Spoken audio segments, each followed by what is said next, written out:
Yeah, obviously this is the one time I didn't want to show up as just Jen. What's going on guys? Welcome to M-Stream. Ano-ano kaya ang iba't ibang detalye at easter eggs na nalagpasan mo sa She-Hulk Attorney at Law Episode 6?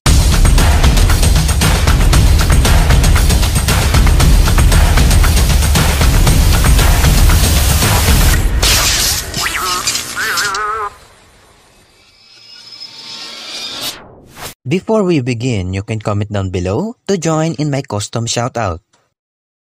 Nagsimula ang episode kung saan nakatanggap si Jennifer ng isang invitation sa isang kasal ng isa sa mga dati niyang kaibigan.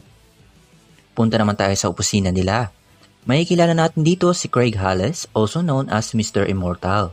Si Mr. Immortal ay isa lamang sa mga karakter na mula sa Marvel Comics at kapangyarihan niya ang pagiging immortal niya. At ilang beses na niyang tinangkang patayin ang sarili niya pero hindi pa rin nangyayari.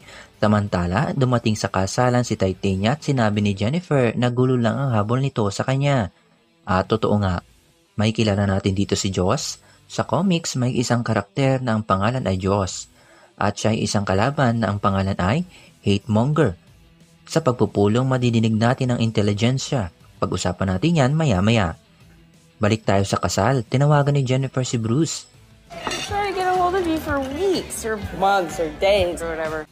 Tama yun, halos hindi natin alam kung gaano nakatagal ang series na ito at gaano nakatagal ang lumipas matapos siya maging She-Hulk at ganon rin kung gaano katagal nang wala si Professor Hulk sa planet Earth.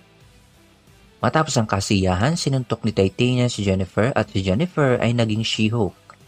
Makikita natin ang website na Intelligentsia. Isa siyang website na puno ng galit kay She-Hulk at ilang pagtatangka kay Jennifer. Sa huling eksena, mapapansin natin tila may nagmamasid sa kanila sa loob ng isang laboratorio. Pagdaan ng isang scientist, makikita natin ang nabaling panturok mula sa episode 3 na ginamit ng wrecking crew para makuha ang dugo ni She-Hulk. At makikita natin pinalitan ito ng mas agresibong pantusok. Hindi pa malinaw kung anong material ang ginamit dito. Pero may pakiramdam ako kay Todd na siya ay sangkot din sa modus na ito. Ang reference na tungkol sa intelligensya kung hindi mo pa nalalaman.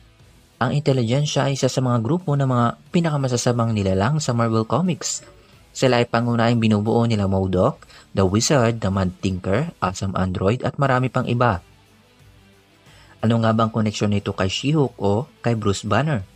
Sa mga hindi nakakalam, isa sa mga miyembro ng intelligensya ay ang The Leader. Isa sa mga pangunahing kalaban ni Bruce Banner. Siya ay si Dr. Stern na huli nating nakita sa pelikulang Incredible Hulk. Makikita nating napatakan ng dugo ni Bruce ang sugat ni Samuel Stern. Ito ang dahilan kung bakit napakatalino niya at napakaraming abilidad ang kaya niyang gawin gamit ang kanyang pag-iisip. At si Dr. Samuel Stern ay muli nating makikita sa paparating na pelikulang Captain America New World Order. At maaaring si Bruce Banner ay magbalik din dito.